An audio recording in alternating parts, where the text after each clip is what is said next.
Very good evening to our continuing coverage. He owes banks rupees 9,000 crores and has been on the run since March 2016. Yes, ladies and gentlemen, Vijay Mallya has first used his cozy club of cronies to sanction him large chunks of loans, even when his company was busy clocking losses and he had no collateral to give. After all, being a member of parliament has its perks. Vijay Mallya used his access to the then Prime Minister Manmohan Singh and the then Finance Minister P. Chidambaram, who he wrote letters to and brought the, all the issues out from the fact that it was coming a tad too late after the Lalit Modis and the Mallyas have already fled the country. But obviously the Narendra Modi government is looking at the road ahead rather than the Mallyas and Lalit Modis, who in future should not be allowed to get away. And if they do, the banks will have the loans that will be recovered from the defaulters through the confiscation of all the assets that these people owe. And that's how the taxpayers' money is going to be got back. That's the new law that's going to come in. Will it help and prevent the Vijay Mallyas and the Lalit Modis from getting away? That's the big question. Absolutely. Here's a news report we've put together because it brings to the fore the efforts that have gone in here on Times Now to thread the needle through this entire scandal. Monumental scandal, a fraud really on the taxpayer. When he gets the time from unleashing a Twitter tirade against the media for exposing how he duped the Indian exchequer. Willful defaulter and economic offender, Vijay Mallya turns his attention to his life of fun, frolic and luxury in London. So while he cools his heels abroad, back home the government has decided to tighten the noose against the likes of the former liquor baron. And that announcement came in Arun Jaitley's budget speech.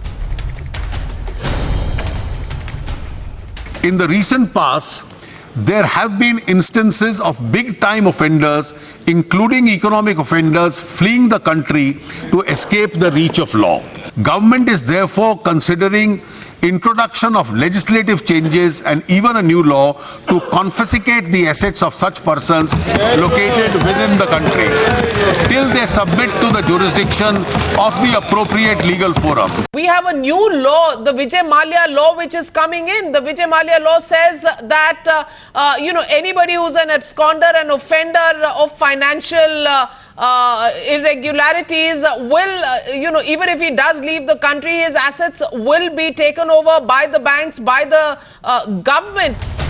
Over the past few days, Times Now, in a detailed two-part investigation, revealed Mallya's constant attempts to put pressure on the then UPA government.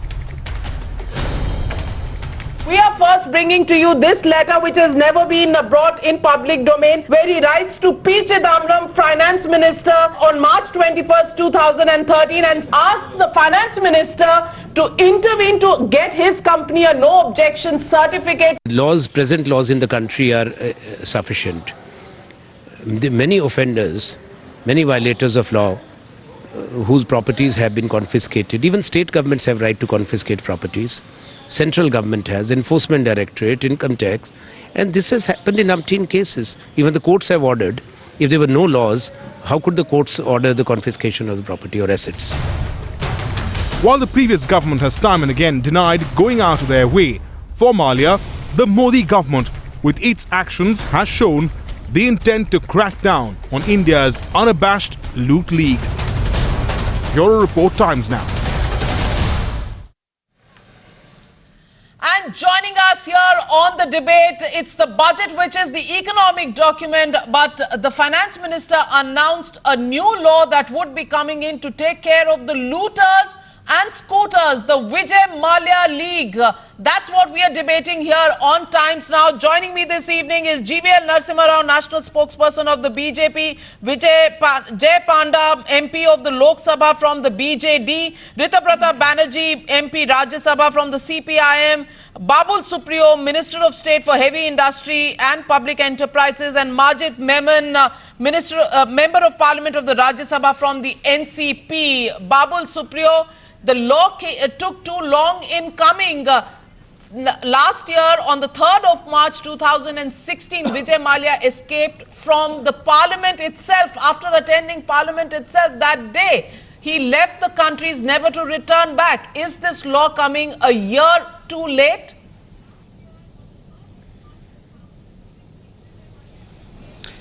Well, technically, you're putting in the dates through. Obviously, you could say what you're saying. I am not going to refute that, but I will say that it's not about the law coming in late. It's always the coexistence of the good and the bad.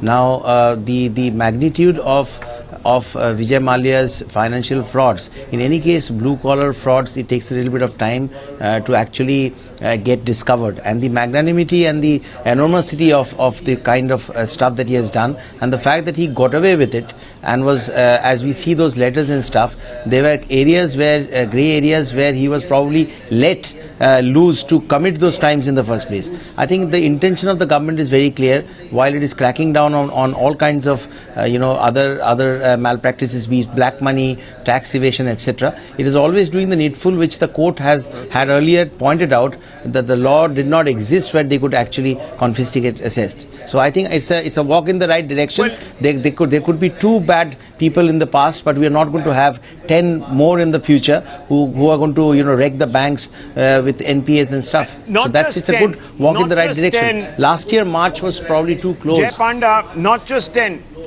Mr. I'm Supriyo, many. let me just come in here. It's not just 10.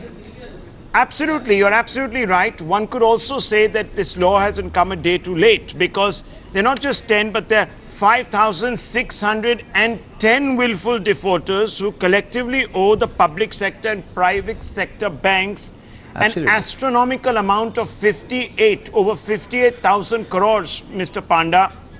Are we a nation who allows the powerful to dip their hands into the till of public money and let them get away? But we ask stringent questions of those who don't have connections. Is this more to do with a pathology, or is it more to do with the fact that we are completely oblivious to the rich? Well, the problem is bigger than that, because you take the taxation system, for instance. Honest taxpayers have to go through the grind and are harassed, and those who evade or avoid taxes, they get away. The problem is even bigger than that, because if you go outside the financial sector, you look at simple crime investigations and the judicial process. People who commit crimes often do it with impunity, because they know that the chances of them getting caught, or if they get caught, prosecution takes a very long time. That creates impunity. So I think it's a whole systemic issue, but the fact is, any good development is better late than never. So in that sense, I think we should welcome the steps taken for confiscation of assets and the new law for that. So better late than never. But for me, the single biggest aspect of the budget was something I have been championing. I know your channel has been championing this a lot as well, which is to bring about reform in political funding. I've written to the Election Commission for several years. I've written to the Law Commission. I've written op-eds in newspapers and magazines. So the steps today to accept the Election Commission recommendation to lower the floor for anonymous donations from 20,000 rupees each to 2,000 rupees each is a very, very big deal. It will not eradicate black money in politics, but it will make the first big dent. And so in my 17 years in Parliament, this is the first time I'm seeing such a major step being taken against black money in politics. And also the other step about the bonds, we will have to study a bit more. But these are good things, and I think we should welcome it.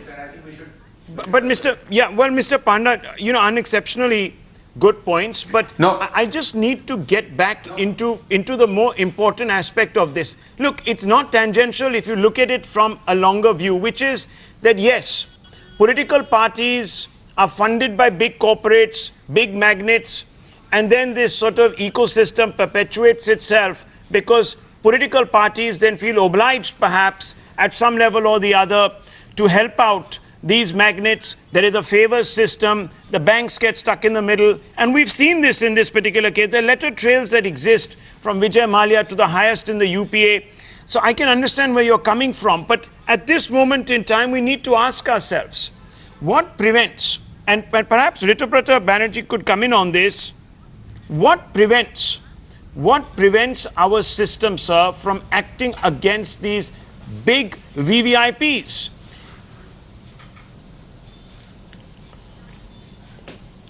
Now see, the top, as it has been discussed and it has been already mentioned, the top 10 corporate houses in our country, they owe a staggering amount of rupees 7 lakh crore to public sector bank and financial institutions.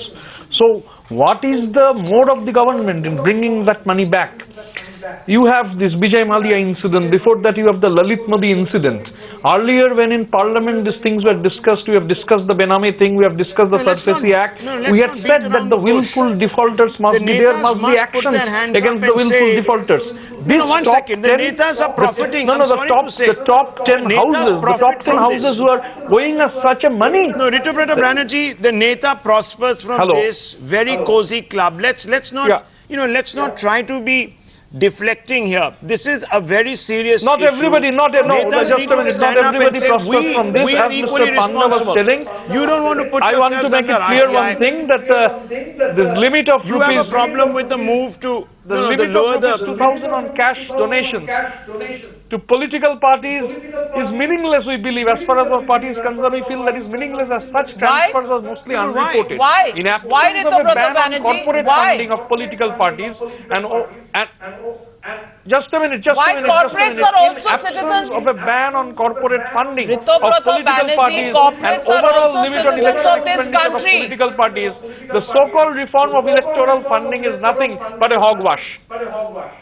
Rituprata Banerjee, corporates are also citizens of this country. They are stakeholders in the political system of this country. So what's wrong if there are transparent donations coming in from the corporate sector? What's wrong in that? Why do you have a pathological problem with that? The top 10 houses, corporate houses, they will owe a staggering amount of this money, people's money. They will not repay the money. When education loan is there, the bank acts on them. When a farmer has a loan, you have actions on them. What about these 10 people, these 10 companies, 10 big houses having such a huge amount of money? What is the role of the government on that? Political funding question at all. Exactly. Yes, they have NPAs, they have loan defaulting. No, we believe, as far as our party is concerned, we believe there must be a ban on corporate funding. Where is the connection with election funding and these top 10 companies? I didn't quite understand, Rituprata Banerjee.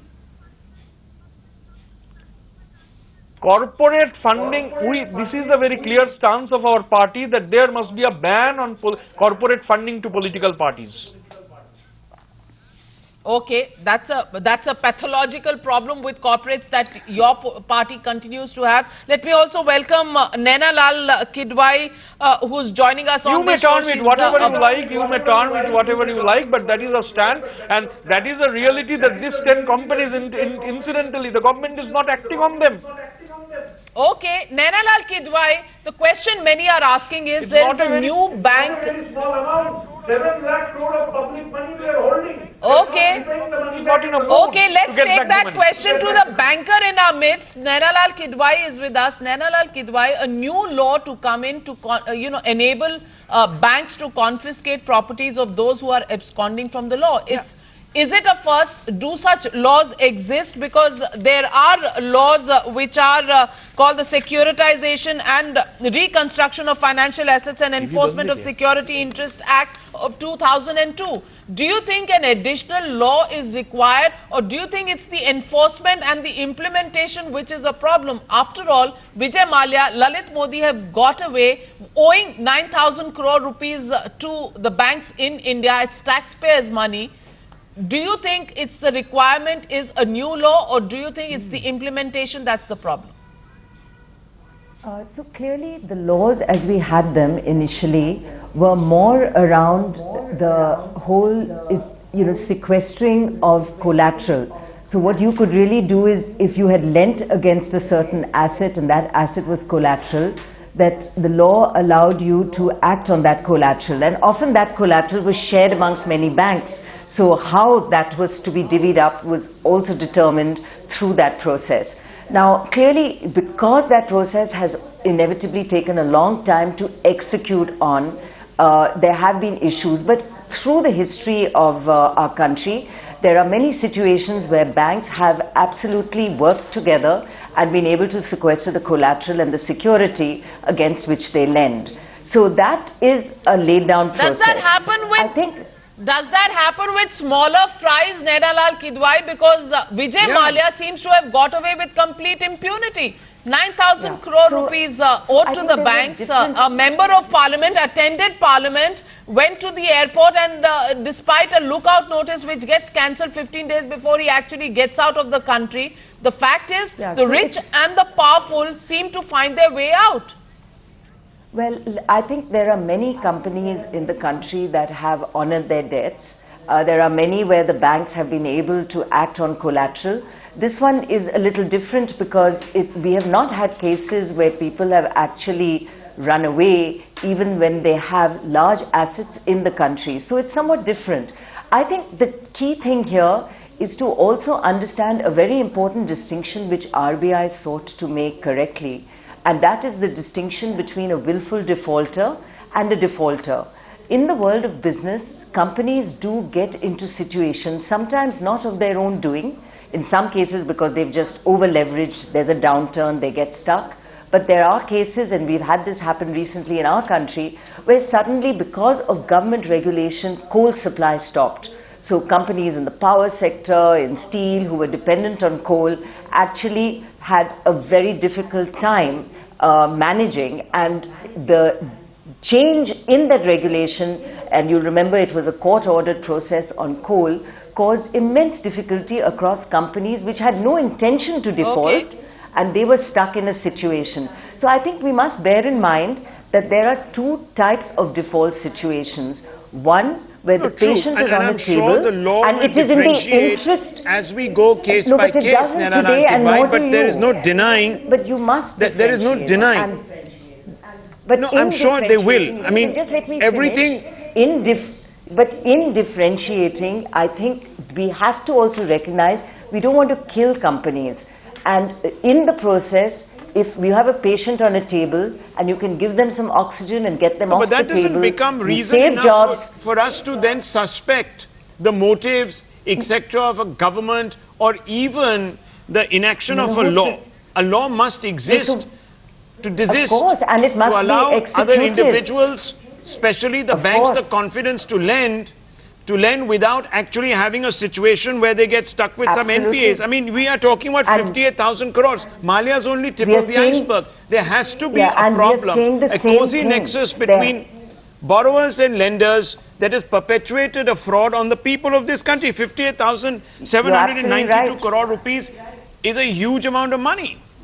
It's a huge amount of money we're talking about. So I think that... But the danger here is that we should not paint everyone with the same brush, because what we will do is kill companies which actually need the chance to revive. They have to honor their debt. Wants to come in on that, there's a plan that needs to be worked out there. Let's not have a law. Let's not have a law under X or Y, because we'll end up painting everyone with the same brush. I think... And Vijay Mallya has taken advantage of this system for far too long. There are other kinds of Vijay Mallyas in the system as well. Jay Panda. So, let me play devil's advocate and shine the light on a more deeper part of the problem. The reality is, as my colleague from the Rajya Sabha was pointing out, that lending is dominated by, borrowing is dominated by a small number of corporates. And the reason that this is not tangential to the issue of cleaning up political funding is because obviously there are nexuses involved. Now, the real fundamental problem is something far deeper. As Ruchir Sharma in his book, Rise and Fall of Nations points out, 75% of lending in India is either public sector or somehow controlled by government. Now, this is an extremely high and unusual number. In South Korea, only 5% of debt is controlled by public sector or by government. When you have government patronage in the business of lending, this is bound to happen, and we need to clean up and have reform at that fundamental deep level. Okay, Majid Memon of the NCP also with us. Majid Memon, do you believe it is the lack of laws that allowed the Vijay Mallyas to get away, or do you think we are not implementing our laws well enough and our banks are taking far too long to come to grips with the fact that they have a defaulter who's outsmarted them and used every nexus in the book to get what he wants? Even while he was defaulting, he was getting loans of 900 crore from ITBI. How did that really happen? Was there a lack of law?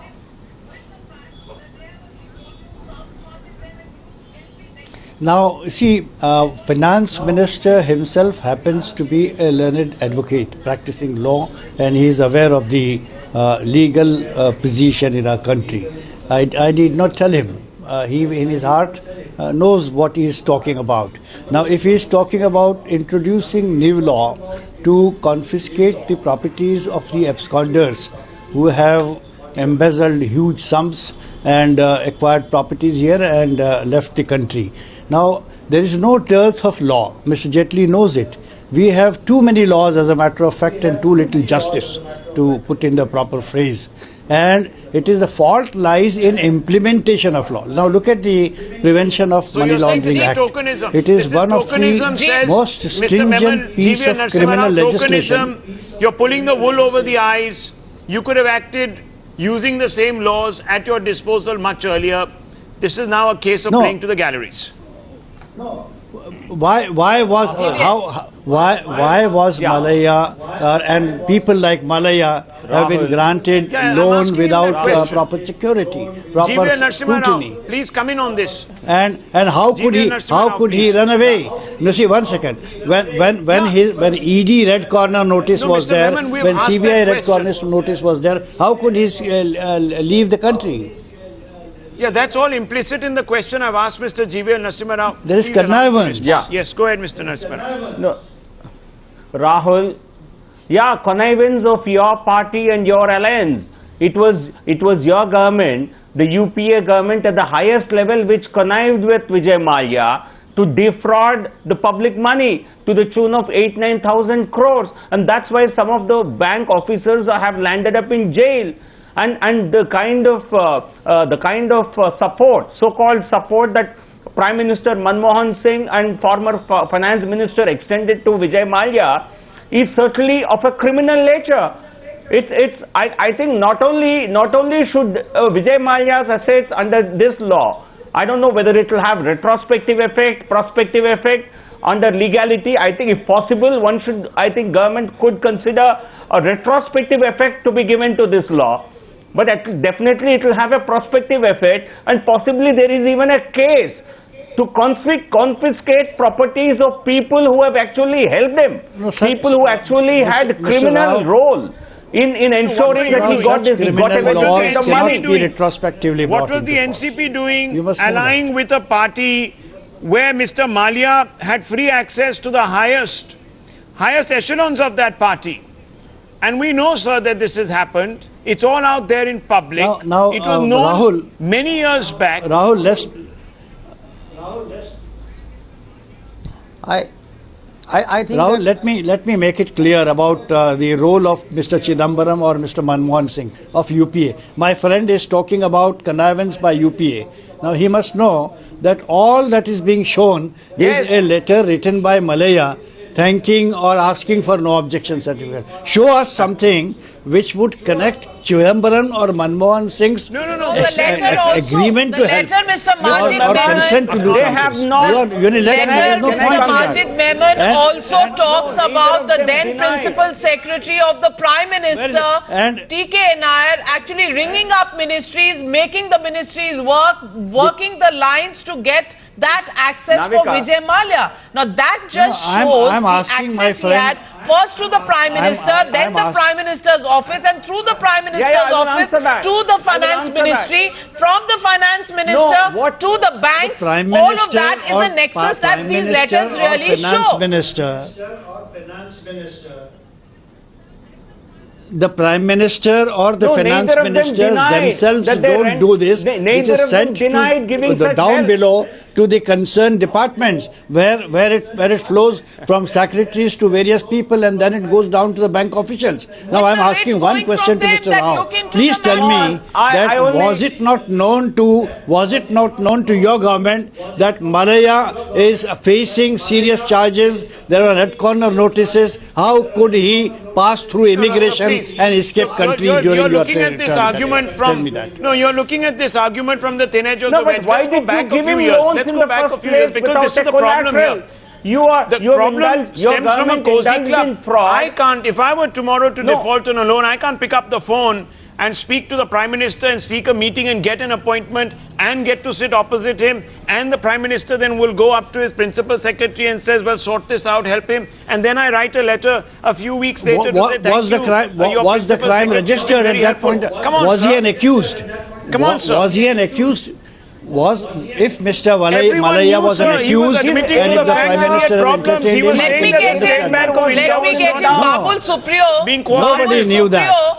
Babul Supriyo, the question is, if Mr. Vijay Mallya was not a member of parliament, would he have had the kind of access that he was enjoying? Which is why the question we are asking is, it's a cozy club. You are a big Any industrialist, You use any your entrepreneur, connections. any businessman has access even to Narendra Okay, Modi ji. okay. Well- Today's Prime Minister will not hesitate in entertaining No, any businessman. no, I don't- How I would don't he believe dream that this man is Let's going not to make commit crime tomorrow? unsubstantiated- This is not fair.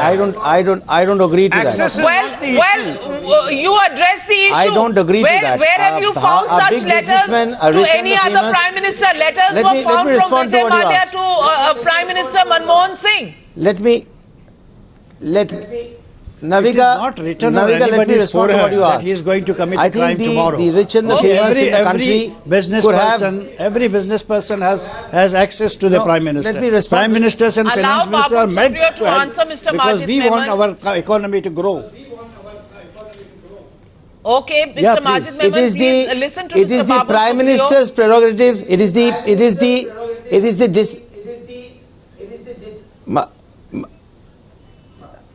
Memon Saab, I would firmly disagree with you. Yes, the rich and the famous, the mighty would have access to the Prime Minister's office.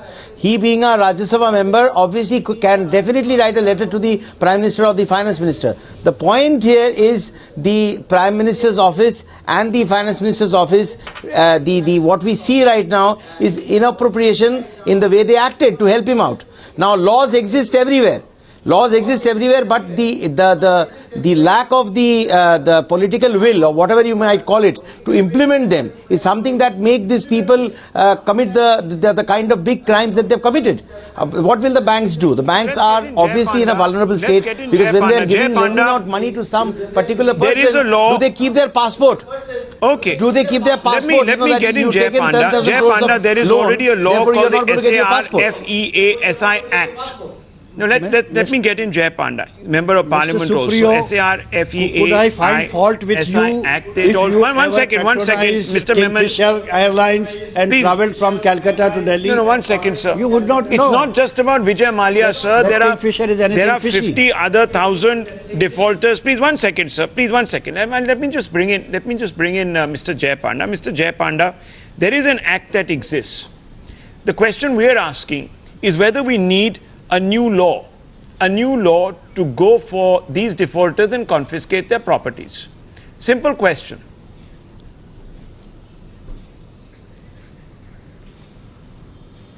Well, let me first say that most of criminal the law cannot defaulters be and most of the prospectively brought into absconders are not members of parliament. So, although being a member of parliament can give you certain access, that's not the fundamental problem. The majority of them are not members of parliament, and they've still got away with same kind of default and absconding. Now, do we need a new law? It's a very good question. There are some laws in place already, and at the state level, defaulters and others have had their properties confiscated. But the reality is, sometimes you do need a new law to simplify the process, to make it a single window, as it were. Otherwise, you may have overlapping different laws, and you have different agencies that are responsible for implementing various laws, and then there are court stays that come into place. So there could very well be a case that even if you do have many older laws that cover some of the same ground, you modernize it, simplify it, and make it a single, simple law to prosecute and take action on defaulters and absconders. I think that there's a good case for that. Ritubrata Banerjee, the question is, if new laws also come in, the fact is there is just not a Lalit Modi or a Vijay Mallya story. There is the story of Sanjay Bhandari as well. He was a man who was under the government's lens for his tax evasion, for his various linkages, the enforcement directorate looking at him. Sanjay Bhandari also seems to have got away. Now the question is, all of these rich and famous and high and mighty people who owe the banks money, who have been found to have nexus, just seem to be getting away from the country despite lookout notices. Now, is there a law that you need for this, or do you think there is a requirement for implementation of the existing laws to catch the culprits? Political will is the most important. It is not only the case of Vijay Mallya or Lalit Modi or you. The case is you have the. I mentioned about this 7 lakh crore of staggering amount. Adani is in that. Now your State Bank chairman, State Bank of India chairman flies to Australia to facilitate a loan for Mr. Adani. So this is a question. This point I was mentioning, the rich and the mighty, everything is at their disposal. Will the State Bank of India chairman fly for a common loan anywhere? The State Bank of India chairman flying to Australia, 17, 18 banks have refused the loans, but she flies because it is Adani. It is this Adani. No, it is this Adani who have funded the BJP campaign. Adani funded the entire BJP campaign. Jets of Adani had flew throughout the country with BJP leaders. Where So the SBI chairman was. Are you stretching the point? GVL Narasimha Rao, is he stretching the point? Is he missing the, vote for the trees? The fact is, GVL Narasimha Rao, the question I asked, which hasn't been answered, is how did Sanjay Bhandari also get away? He was another, high net worth individual who you had zeroed in on. The tax authorities were looking at him. The enforcement directorate was looking at him. He's another person who, despite a lookout notice, just got away from your net. No, Navika, I think what is important for us to ensure is that your loan advances are given based on rational considerations. You have a proper collateral, and even in the case of a loan not being repaid, you can recover the money. You don't do it. You give it like Ritubrata's friends in the Congress. They were a party to that government. The CPM was a supporter of Sonia Gandhi government for 5 years, in which 2 lakh crores of public money was looted in 2G scam. Ritubrata was a partner to that particular crime. Coal scam, 2 lakh crores was given as a song, and CPM they were close allies and darlings of the Congress party. So they do all the shady work in the country, and they want to really speak, they want to give sermons to others. I think the most corrupt government in this country was a CPM supported government at the center. You will give your unit in Bengal just before demonetization. You are partners in that crime. Even Vijay Mallya, crores of rupees. Even Vijay Mallya was your supporter. Even Vijay Mallya took money from you. It was your unit in Bengal. You are the party. Your supported UPA gave the money to Vijay Mallya. You should be, I think your property should be taxed. I think you are the guys who gave money to Vijay Mallya. when you were in government with the Congress party from 2004 to 2009, and you do all the crime, you indulge in corruption, in the government, and you want to make your give facts sermons. correct. Shame on you. Actually, I have Shame on spoken you. against Adani, so that is a big problem for the BJP. Adani, Okay, who gentlemen, have given, one second. Shame on you. Adani, who have given jets No, for one your second. Shame on you. to fly Basic from here and there. Adani and also the bought President of back India game. has been flying. When Let's the leave Congress our and viewers you were with a supporting no, hang on. Let's view gentlemen, Adani please, was gentlemen. So why Gentlemen, take a not step is back. repaying the loan? Adani is Gentlemen, among please these take a 10 step back. houses who have Gentlemen, 7 lakh please crore of take money a step taken from back. I public sector request banks. you. Who is Gentlemen, stopping please, Adani from gentlemen. repaying the loan? Listen, I'll have to lower your faders. Please, gentlemen, take a step back. Please take a step back. Just for your Let's have a look at... No, one the second. What government is is sought now to be saying achieved these here? And I loans want to have bring been in once written again off. Mr. What do Jay you Panda, mean if by he's still with us. rewriting Jay of these Panda, laws? will the new reform, will this was the new share of law 2G that's loot, coming into place, CPM's 2G loot, when there is a Colgate confiscation loot, of how much properties, share did you etc., will it put the pressure on some of these defaulters to come running back to India to secure their properties? Because that's really what it's about, isn't it?